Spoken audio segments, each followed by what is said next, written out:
Hello, everyone. Whitney here with me today to talk about some more marketing because the marketing topics never end and it's always a hot topic with travel advisors. Is Lisa Fletcher, who is the member experience specialist at Gifted Travel Network. Lisa, welcome to the Masters in Travel podcast. I'm thrilled to have you. Hi, thank you so much, Whitney. We were just saying that I can't believe we haven't actually physically met yet. So I mean, I feel like I I've feel known you for years, even though this is the first time we've been face to face. I feel like I'm saying that to someone in the travel industry on a weekly basis of like, I know you, I know your name, I know what you look like, I know everything about you.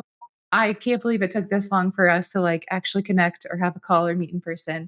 The industry is so small and I love it for that reason. Me too. Everybody is connected within like 2 degrees, it kind of feels like, which is so perfect. I Yes. know it's funny, and yeah, I mean, I know your partner in crime there, Brianna, and I Yep. go back a long time, to go a long I way as love well. I So love that. So, yeah. we're going to dive into weekly newsletters today, very specifically. But before we do, tell us a little bit about why you have such a passion for this topic and also how you have developed such an expertise on this topic. So it is a definite passion of mine that has translated into my mentoring of other advisors. So to go back just briefly, I've been in the industry. I'm a long termer. I have been in the better than saying old, right? In the industry since 1983 when I was like two. So Uh-huh. um, Amazing. Early starter. yes, and many different roles along the way. I've sold travel. I worked on the wholesale end of things. I've done all kinds of things in the industry. And so in, I guess, 2009, 2010, Mhm. I went through a divorce. And so, as that does for so many people, it really lit the fire under me to have to amp up my business and support, put on my big girl pants and support myself and my two teenagers at the time in that situation. And so I had my own home-based business and I chose to align with GIFT at the time, the Global Institute for Travel Entrepreneurs, Yes. which is local to me here in North Carolina. And during my business coaching that I received from them, I discovered a couple of things. Number one is that there was so much I didn't know and that I could be doing that would make a big difference in my bottom line. But also, I learned that while I loved what I was doing and I was really good at it, kind of what Meredith Hill Callaway calls our zone of excellence, right? It's what you do really well and Yep. compensated for. It's not necessarily that your brilliance. There's a zone of excellence and then there's a zone of being passionate about what you do. And I Sure. discovered that one of the things that was really important to me was helping and mentoring, right? So when the people from Gift decided to open Gifted Travel Network to open a host agency, they asked me to be the first independent contractor, which I was. Oh my gosh. Something I could put on my resume, right? First Super independent contractor, cool. GTN, but also to help them. They had a vision for a new to the industry training and mentoring program because that was such an underserved,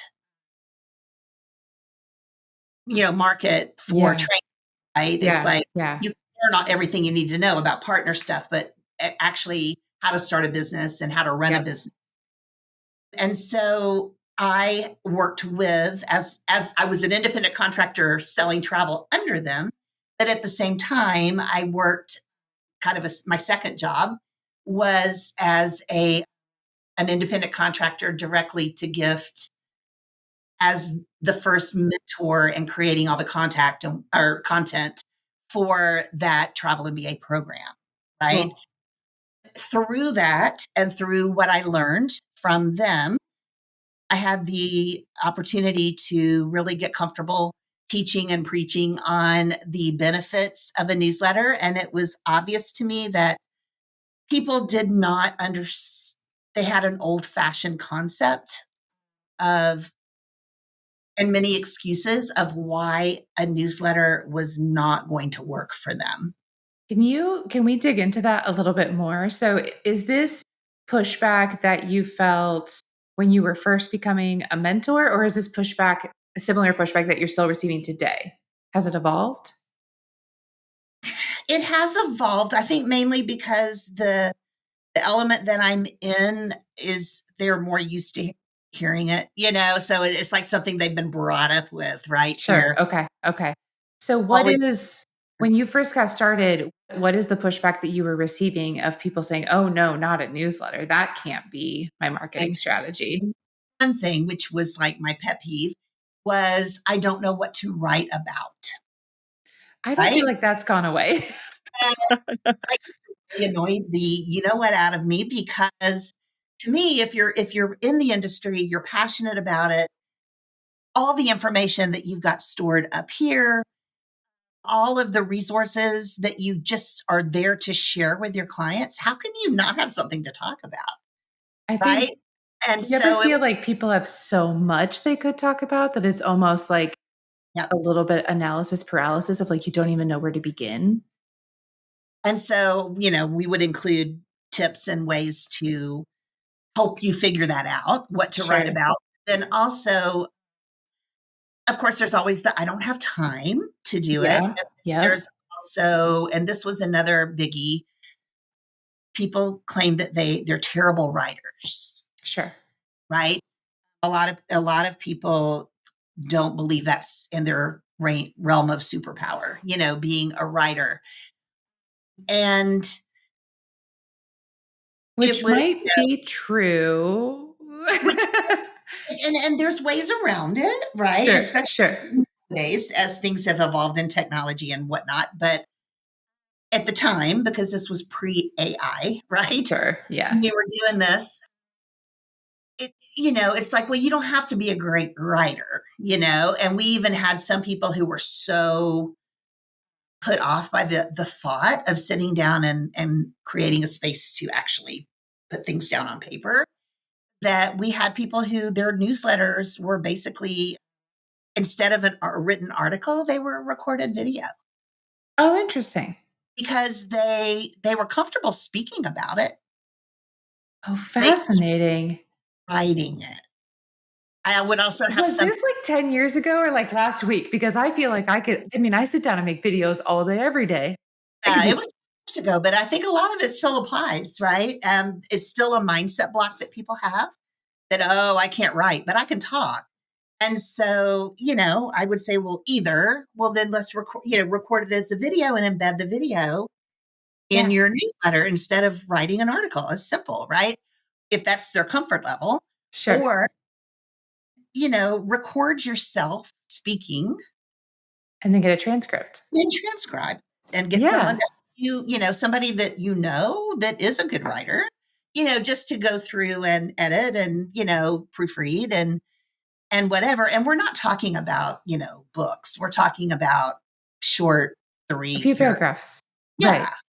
So, okay, so pushback was I don't know what to write about. I'm not a good writer. And I'm sorry, what was the first one? I feel like I'm I, forgetting. I, Oh yeah, I I don't, don't have time.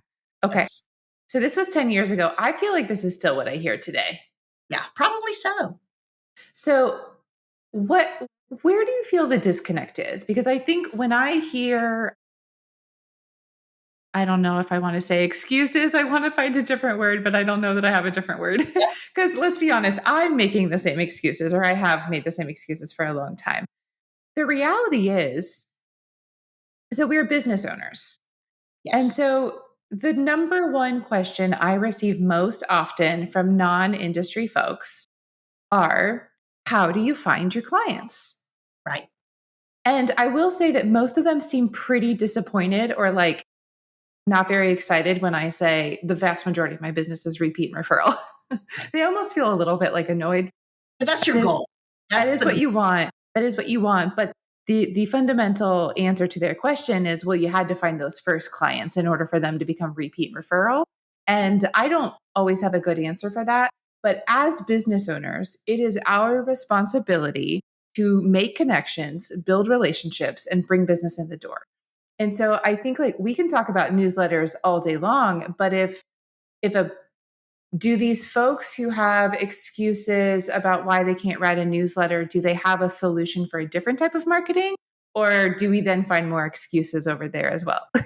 Well, some people are going to have excuses for everything, right? Lisa, you and I just met, but we're getting into the good stuff, aren't we? Some people just will find an excuse for anything that they don't want to do, and we know that. But then there's also legitimate issues. But step back even just maybe slightly further. I Yeah. think I think you and the vast majority of travel advisors out there might be looking at the newsletter as something that it isn't. Okay. So let me ask Tell you a me question. more. Yeah, please. I think the main purpose of sending a regular newsletter is?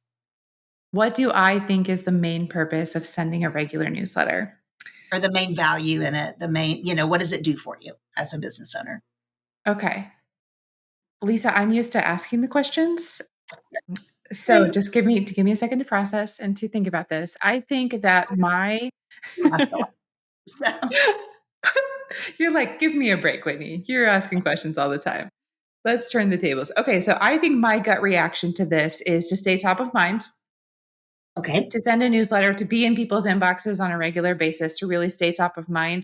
I think I always think about travel as being something that people are always thinking about it, but they're not always ready to take action on booking it, right? Like I think about travel every single day, but it's really only a couple times a year that I'm actually sitting down with a credit card and like ready to book it. And so when I think of a newsletter coming from a business of a travel advisor, it is, I want to be at the top of your inbox during that week that you are ready to sit down with a credit card and book a trip. And I don't know when that is going to be. So I'm here to stay top of mind. That's my gut reaction to the question I didn't necessarily see coming. How did I do? Reaction. A lot of people have the concept in their brains that the purpose of sending a newsletter is blasting out deals Okay.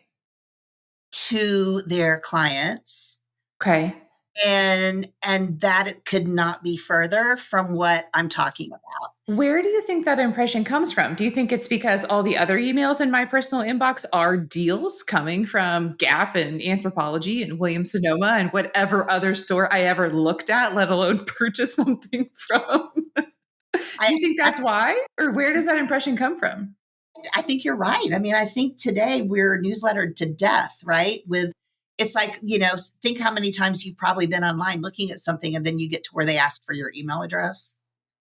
Well, because they're always going to give you a 20% discount off of whatever you think you're going to buy, which is always how they reel you in. Right. But But those aren't brands or companies that re- we don't have a personal relationship with those companies. We just want a discount on the already too expensive dress that we want to buy.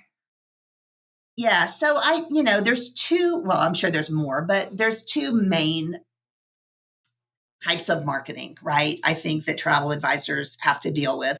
Okay. One is client attraction, Yep. right? List building Yes. is what you were, alluding to earlier. And that's not what a newsletter is for. Okay. A newsletter is it's not a client attraction. Like this person's never heard of me before. So I'm going to send them a newsletter. And that's going to get them to take action and book with me. Exactly. Okay. Okay. It's not a linear thing. It's not like you send out a newsletter and you think, all right, I sent out a newsletter this week to 200 people, 2,000 people, 5 people, whatever you've Sure. got on your list, right? And I expect to get X number of bookings from that, right? Right. It's not Right. a linear thing. So so client attraction and list building is important, obviously, But not because an you have that list, right? You have to You have have that. to have the list in order to send the newsletter, right? Yes. But The newsletter is more, as you were saying, it's more relationship building, right?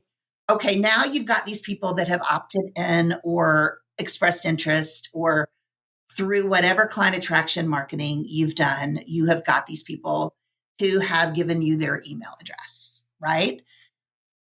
So you got to do something with those people. You can't just ignore them and hope that then when the time comes that they're ready to book a trip, they're going to remember you, or, they're going to do whatever. So, think for people who have been around like me for a long time, this is an easy concept to wrap your head around, but it's kind of like your virtual storefront, the Sure. newsletter, right? If you think back, there used to be a travel agency sitting on Main Street in every town or in the mall, Mhm. or wherever. And so even if you didn't need it every day or every week or every month, every time you drove into town or every time you walked through the mall, it was there. You And you saw it. You knew it was there for when you needed it. know some of the people that worked there, you might have spoken to them before, And so then when there isn't was an opportunity to need help or to want help booking travel, and a long time ago it was the only option, right? There wasn't all the online stuff. You knew where to go. There was no question in your mind that if, oh my gosh, I need to book a I need to book my honeymoon Mhm. to go to, Main Street Travel down the road. So you knew because you saw them regularly, Yeah. even though you didn't need them regularly. And so that's what a newsletter does for you. It gives you a consistent, it keeps you top of mind. Mhm. And that's why it's so important to send it consistently, where even if, first of all, not everybody's going to open it every week. Sure. There's ways that you can increase your open rate by using creative subject lines. And, there's a whole, this could be 2 days worth of stuff. Sure. But just for the concept, it's like not everybody's going to open it every week, and that's okay. Sure. But they may open it occasionally and read your art, read what you've got to say. But they're getting to know you, and you are establishing your expertise. You're establishing your legitimacy, and you are becoming that Main Street travel agency that they don't have anymore. Mhm. And so when there is an opportunity to be top of mind, you're there, right? I had this lovely couple who they were on my list for, I don't know, 3 years, that they would open it. Not every week, but occasionally, they'd open it, but I never heard from them. And, I know you're supposed to clean up your list and keep your list clean, but they were opening it occasionally. So I'm Sure. like, I'm going to leave them there. And eventually they had their 50th wedding anniversary, and they were planning a really, really nice luxury, beautiful trip to Hawaii for them. Amazing. And they knew, and that was one of my specialties in travel. So they knew, they were like, been reading your stuff for 3 years. And we knew that when it came time to do this, that we were going to use you. And it was I a love that. it was a I don't know, $50,000 booking, but this was a long time ago. So now it'd probably be 100,000. Yeah, that's amazing. And so it's not necessarily linear or automatic. Right. It's not like an instant I send, you inquire. Like it's not. Yeah. It's more of a longer term thing, and that's where the consistency comes in. So there is this widespread kind of misconception that newsletters are meant to just send deals and send promotions, whereas your approach is much more this is staying top of mind and this is building a relationship. And the Yeah. inquiry will come when the time is right, but there shouldn't necessarily be an expectation of when it's going to come, how quickly it's going to come. You know, it's just build a relationship, Mhm. keep saying hi on a consistent basis. They know you're there And when they're ready, they'll reach out. Exactly. And it gives you such an amazing platform to be able to build that know, like, and trust and establish your expertise so that I mean, I've had people come up to me in the grocery store before that are like, back when I was working and, selling travel and doing my newsletter, Mhm. be like, oh my gosh, I love your newsletter every week, blah, blah, blah. And they had never booked with me, but eventually they probably would or might. But I would have people, I promised Meredith Hill or Callaway now at the very beginning that I would send it out every single week for a year because Okay. was originally I had my excuses too, right? Sure, sure. And so I made a pinky swear, with her that I was going to send it out and I did not miss a single week Okay. for that first year. I One mean, if week, you commit to Meredith, you better show up. and I did, but it was funny because one week I set it up to go out. I would queue mine up on Sunday night. That was just the time I had to work. And I would queue mine up on Sunday night to go out on Thursdays at 11:30 a.m. I don't know why, I'll never forget that. And I put 11:30 p.m. instead of 11:30 a.m. one week, and I actually had people email me that day saying, "Where's your newsletter?" Oh, I love that. They So were looking forward to it. So, okay, I love this concept of committing to doing something consistently for a year to see what the results are. And whether the results are good or bad or neutral or somewhere in between, at least now you have data and you have something to work with.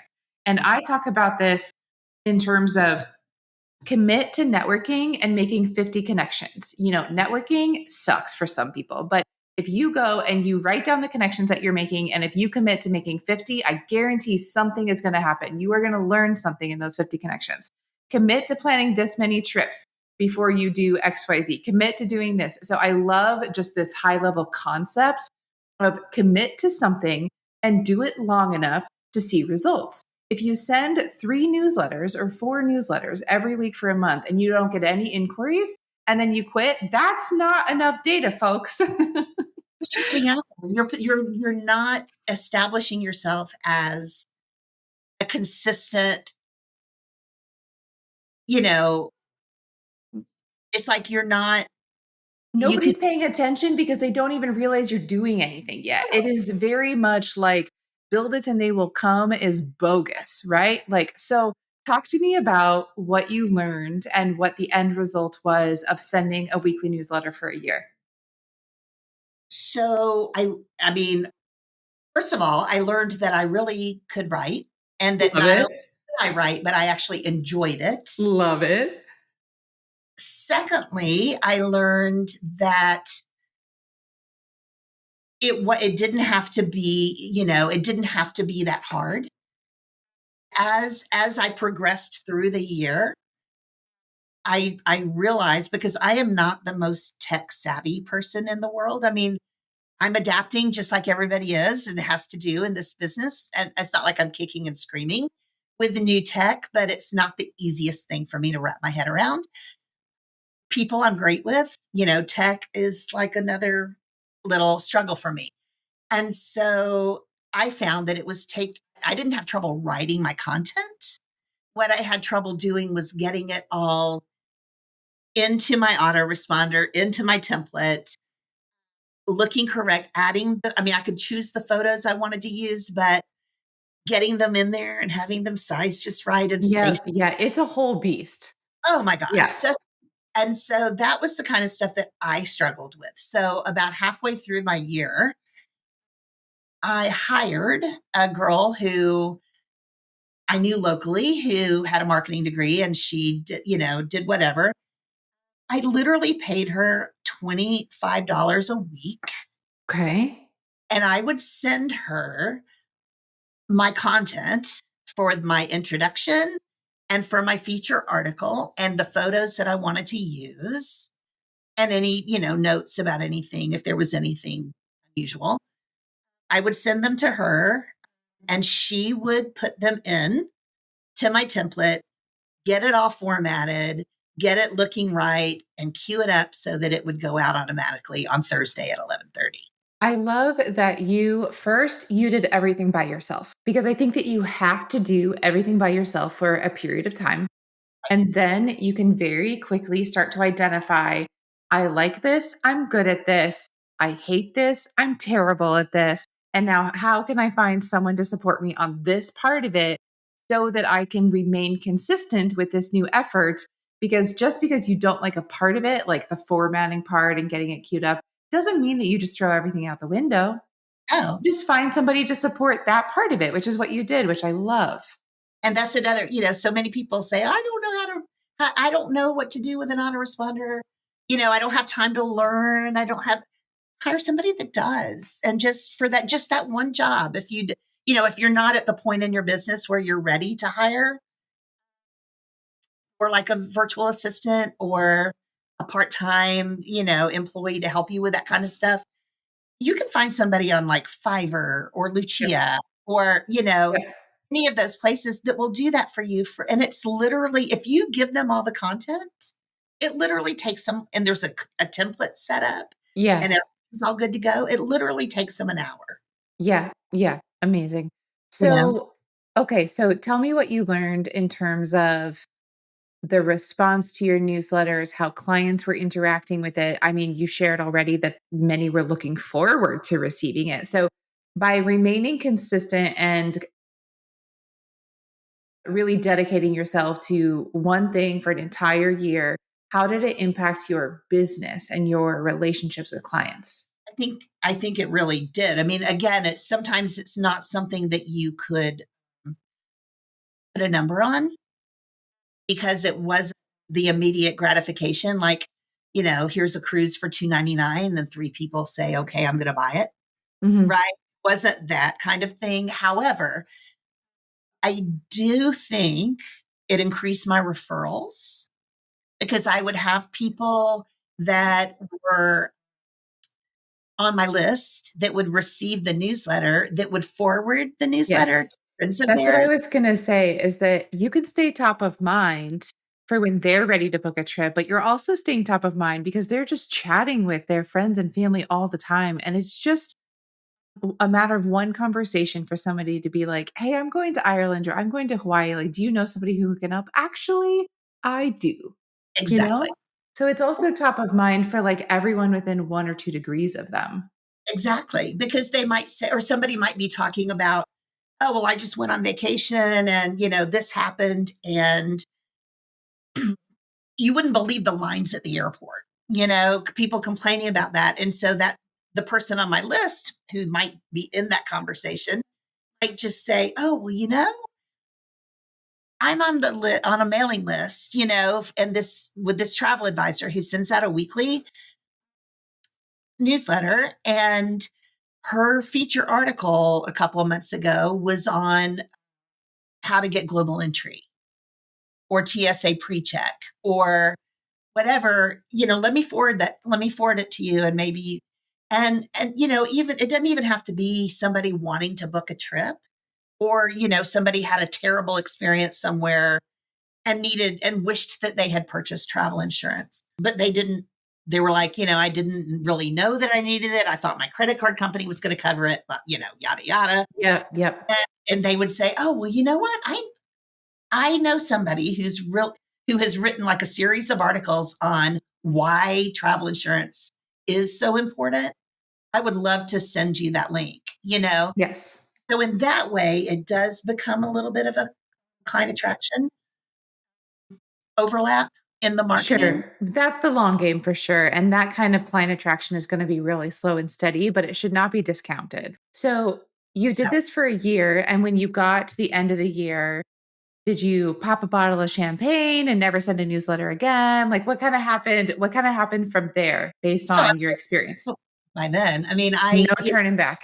no turning back. And not only that, but because at that, and then as I moved forward in my own career and started to get more into the mentoring and coaching end of things, and eventually ended up giving up my selling travel business, right? Right. to go full time into that, it was kind of a cause that I kind of picked up from Meredith to champion, Yep. bigger fish to fry. And so, I kind of took what I learned from her and kind of became the newsletter person, right? And so I was asked to speak. I spoke at Cruise World. I've spoken at, Love Mexico. I don't know, and on many panels and whatnot within the industry about it. And because of the number one, I needed extra money. And I was brainstorming, what can I do? I was already working the equivalent of 2 jobs, but I was like, Okay. what can I do to bring in a little bit of extra money? I had a daughter who was Okay. going to go to college and, Yep. needed to do something. We all know how that goes. And Yep. a friend of mine in the industry, over probably one too many glasses of wine on my couch, Oh, that's how all good ideas start. said, why don't you write a book Love that. about the newsletter? So I did. And it was so long ago now that it's not out there anymore, but it was called the Effortless Newsletter. And it was not only how to write and maintain and the reasons behind and the content that you should include and the content that you should not include, but it also had 52 sample feature articles that were very generic, right? That Okay. by purchasing the book, then they were able to use that as their own. So Okay. a year's worth, basically, with the hope that they would also supplement that with some of their own stuff. Can you give me an example of a feature article? Like, what could that even be like in today's Yeah. world? So I can tell you my very first, this was funny because like I mentioned earlier, my Hawaii expertise, I have a long history of selling travel and traveling to Hawaii.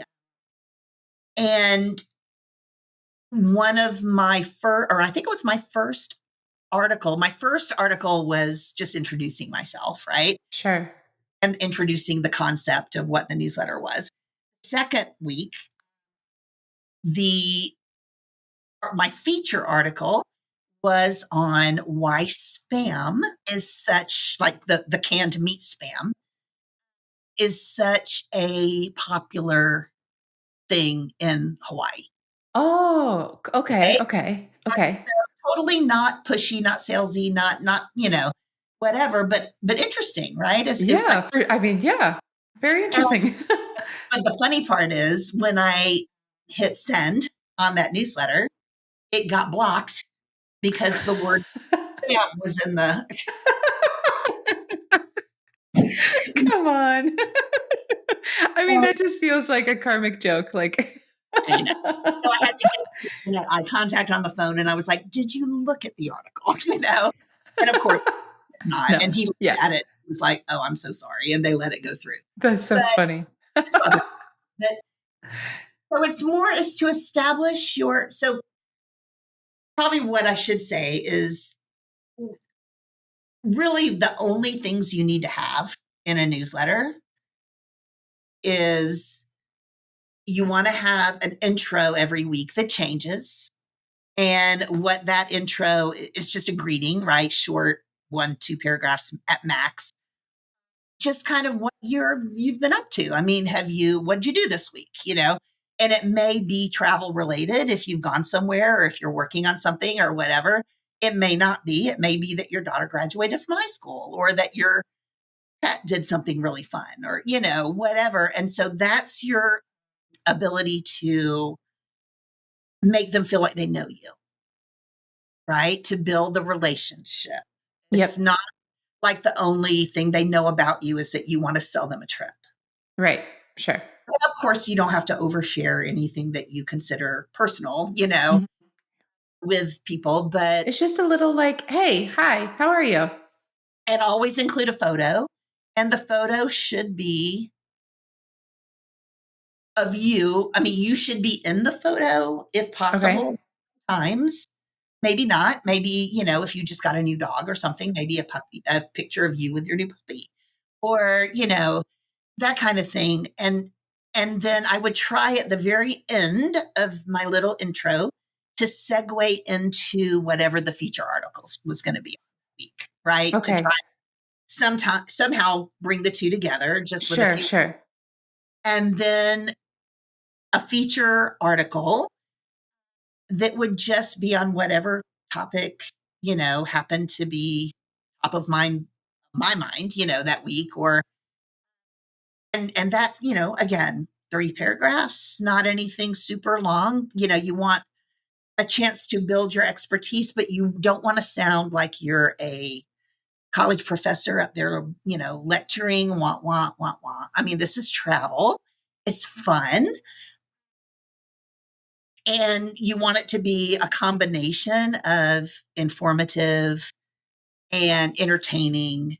And one of my most popular feature articles was some of the crazy questions that travel advisors get asked by clients. What are some of the questions? I'm just curious. Like I Just had one time early on, years ago, when I did sit in one of those little Main Street travel agencies and take people in off the street, right? A just lovely little old lady came in. She had never flown before. And she needed, that was back when you had to book a plane ticket either through a travel advisor or with the airline direct. There was no yep. online. Yep. And she needed to go to her, I don't remember if it was her daughter's or granddaughter's wedding or graduation. It was a big event. And she needed a plane ticket. So I was helping her. And, just as you do, as you're making plane reservations, I asked her if she preferred to sit by the window or by the aisle. Right. And she said, "Oh, honey, I better sit on the aisle because if I sit by the window, I'm going to have my hair done before I go. And I don't want it to get messed up." In my head, I'm thinking, you know what, lady, if somebody opens that window, you got bigger problems than what your hair looks like. I smiled and said, "Yes, ma'am, I'll put you in the aisle." You know, to make her happy. But, it just those kind of things, or the people that complained because the beach at their property had too much, it was too sandy. Stop it. And, I mean, there's all kinds of, I mean, So I guess the only I love this and it makes me laugh and I feel like people would love this too. My only concern or fear is that like the person I'm talking about is reading the newsletter. they deserve it if they ask that kind of.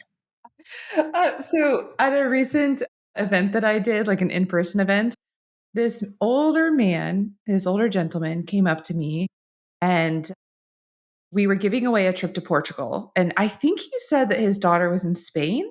And he goes, "Oh yeah, I was just on the phone with my daughter. She's in Spain." And I was like, "Oh, that's amazing. I'm sure she's loving it. Spain is fabulous." And then he goes, all of a sudden, the look in his eyes changes and he goes, "But that time difference thing, she's 6," he goes, "I can't remember, 6 or 7 hours different than us." And he just kinda gets this far off look in his eyes and he goes, "I just don't know what you do about that time difference. It just seems like such a bluster." And then he kinda shook his head and walked away.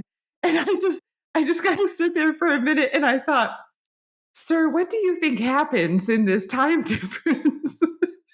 Do you think that she's in Spain just constantly stuck on a different time than everyone else? Like what I couldn't quite figure out like what on earth he thought was happening, but he was no longer talking to me, he was just talking to the Yeah, universe and he then was, he just walked away. And I was like, "Have a good day, sir." but Such a then bluster. crazy questions people have asked, like, I mean, I had somebody one time, and I obviously did not put this because of course, I would never have named names anyway, but I had a man who Um, I did travel for he and his family. And, I think we've all probably had something similar happen, but he contacted me wanting to book a trip, but it was not for the wife. Sir.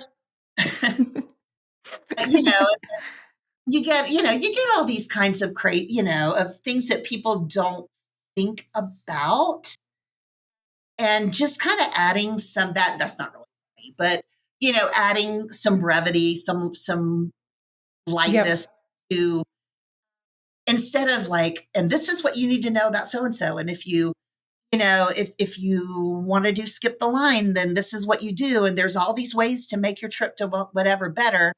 Every now and then, just to kind of throw in Sure. a, where it's like, these are some of the crazy questions. I polled a lot of my travel advisor friends. Sure. Sure. Sure.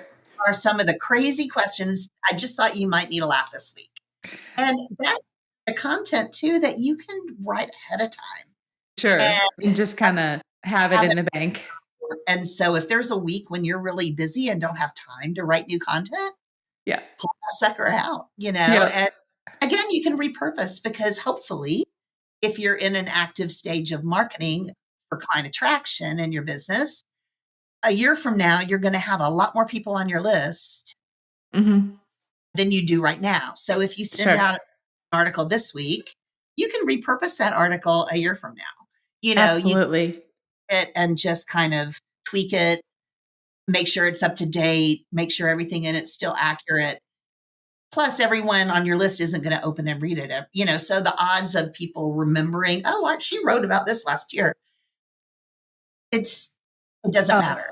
Yeah. yeah, agree 100%. Okay, so I really like just kind of the lighthearted approach sometimes too. Sometimes I share very honestly with clients when my trips go belly up. Like I've had flights canceled and almost missed the whole first part of trip that I planned. And I was supposed to fly into Amsterdam, but the only option we could figure out to not miss multiple days was to fly into Brussels. And so then all of a sudden we had a rental car and we were driving to Amsterdam and scooted right to the Anne Frank Museum just, a couple hours before our tickets. I mean, I do also try to share like stories like that sometimes of like we are not immune to travel disruptions, right? Like we might know kind of what to do when those things happen. And I definitely don't, you know, lose my mind when these things happen because it's just part of the adventure, but we are not immune to them. So sometimes maybe alongside a funny story, also bringing the humanness back into it as Well, well as good.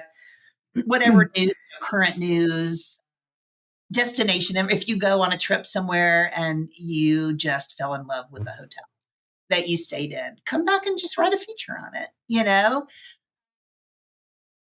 With your photos that you took, and maybe some stock photos that you could get from the hotelier or whatever with permission to use them, and do a little 2 paragrapher on, oh my gosh, guys, I was just in Portugal, and I stayed at this amazing boutique hotel. Look at this fabulous property. And you can always put in there, if you have any interest in doing this, feel free to reach out and we can chat more about it. Kind Right. of a sell, Yeah. but it's not like you're saying, Portugal for $12.99. And Right. you do want to make sure that they know Lisa's full of information, but Yes. I also need to remember that I need to book through her, right? Yeah. So it's kind of finding this balance of if you only share promotions, then there's no differentiation between your email and the actual cruise line's email that's probably also in their inbox. You feel or you seem to be one and the same to the client. So there's Mhm. reason number one to not focus so much on promotions.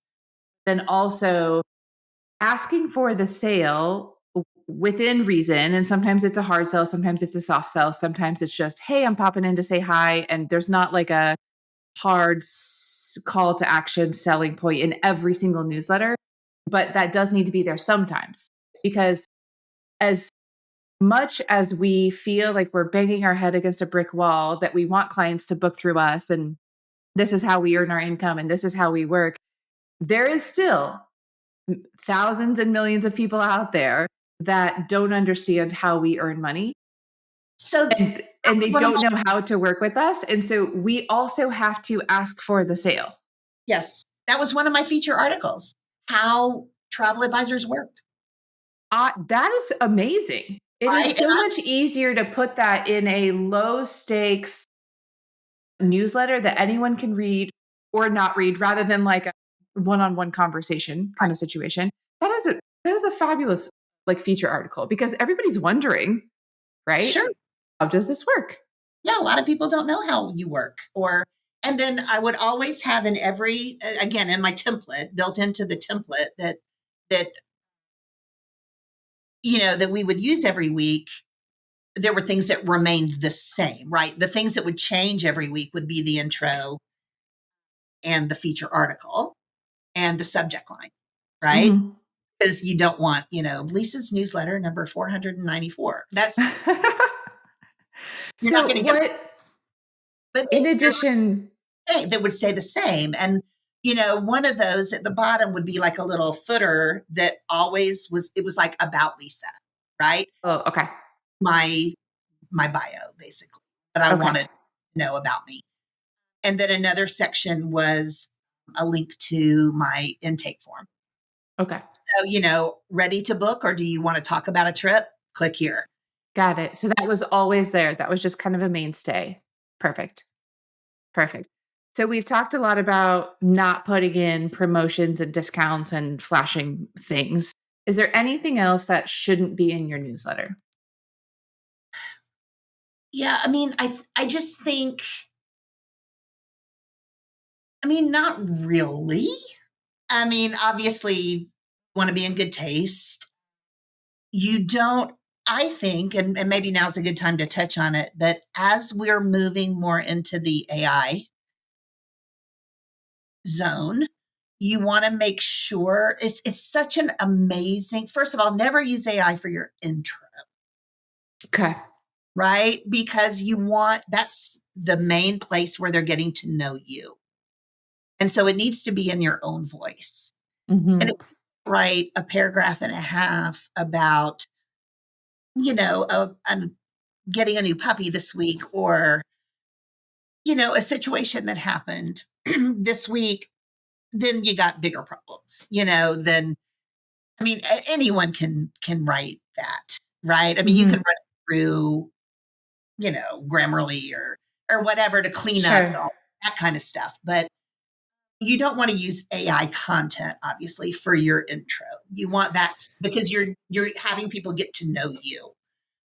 So, And then go ahead. sorry. Okay.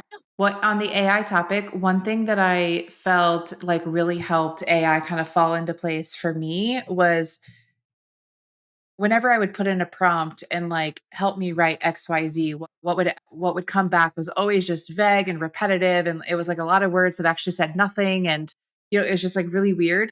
But then someone gave me the advice of like, write what you want to write and just write stream of conscious. Don't worry about it being like all buttoned up and professional sounding or whatever. Just write the best that you can write and then put it into AI. And I was doing things like trim this down to 500 words, make it sound more friendly or more professional or whatever the vibe that I was going for.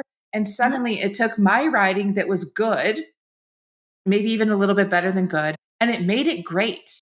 And Right. everything that it turned it into, it wasn't coming up with fictitious thoughts or ideas. It was taking mine and just cleaning it up a little bit.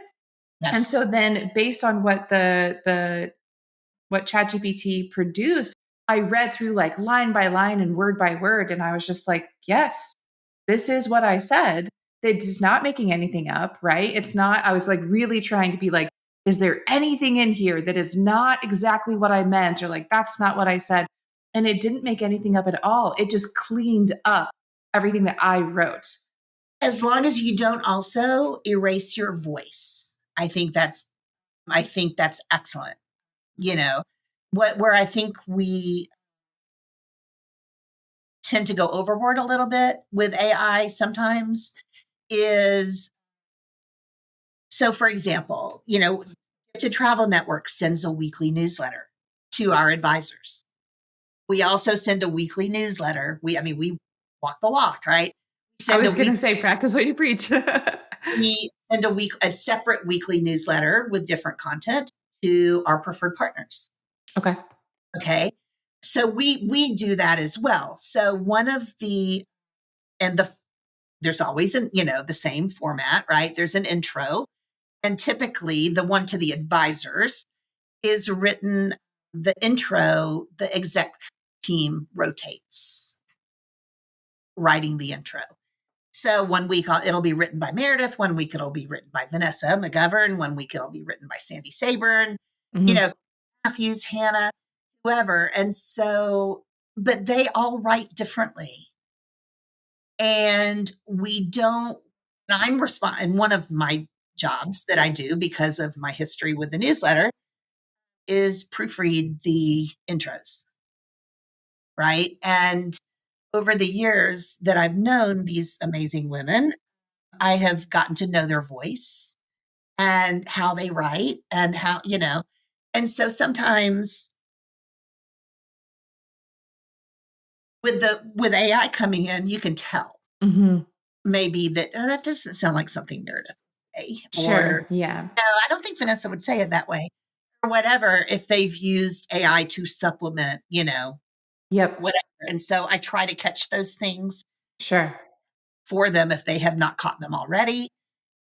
And just because you want it to sound like you. We all have different styles of Definitely. Mhm. writing. I tend to be a lot more conversational. In fact, Mhm. if I ever get stuck writing, I'll hit record on my phone and I'll talk to somebody about it Yep. Yep. Yep. because I tend to be more conversational rather than, I'm not a good lecturer, right? Like I, Yes. Yes. I don't like to get up in front of people like the college professor role, the stodgy college professor role. And so, I think that's something to, while I think it's great that we have these AI tools and they do make our life so much easier in so many ways, I think that's something you just have to keep in the back of your mind is, before, if I put this out there, does it sound like me? Mhm. And so, what you can also do is you can, create use as your prompt, right? In AI, write a 350 word essay or, article on why you should always purchase travel insurance, Mhm. and just start with that and see what they come back with. And then you can take the 350 words that you get from ChatGPT or Voyager, whoever you're using, and then you can take that and you can rewrite it kind of, or edit it to where it sounds like it came from you. Like, Mhm. how would you say this? Right. Right. That's really helpful for people that say, well, I can't write, I sit down to write and I freeze. It's a good way to kind of get help, but not totally 100% rely on the outcome Right. as is. Right. So, for anyone listening who, like, I've got excuses for days, like, I am notorious for this. You can look at my Instagram. I've posted twice in the last 15 months, and I've just got excuses for days. So, I'm not wagging my finger at all. I'm just facing reality that I'm one of you. So, for anyone who is like, okay, Lisa, weekly newsletters, I'm going to commit. We're going to do this. We're going to be personal. We're going to stay top of mind. We're going to build relationships. We're going to have feature articles to establish our expertise. I'm going to commit. Would you recommend that they commit to a year like you did way back when? Or do you feel a shorter time period will kind of provide similar results? I mean, I think it depends on the person, right? I think by doing it for a year, by making that commitment and upholding it, which is an important part of it, Yes. for a year, it made it where it was so much a routine to me by the time I got to the end of the year. I would never have thought of not, Sure. right? I think it's just a matter of whether because if you could say, I'm going to do this for 3 months, well, that doesn't really give you enough time to even get completely comfortable and hone in your process, let Sure. alone Fair. analyze your data and your open rates and tweak your day and time that you're sending it out, and maybe I need to do this, and maybe, it doesn't give you enough time. So, I mean, I think a year is ideal. I think it's certainly possible to build the habit in less than that for some people, but why not commit to more, and Well, and then I also think that if an advisor came to me and said, I did this for a year, Mhm. open rates were great, feedback, was positive, but I just really didn't enjoy it. I really don't think that it drove business. And you know, I, I have found more success in doing this other thing.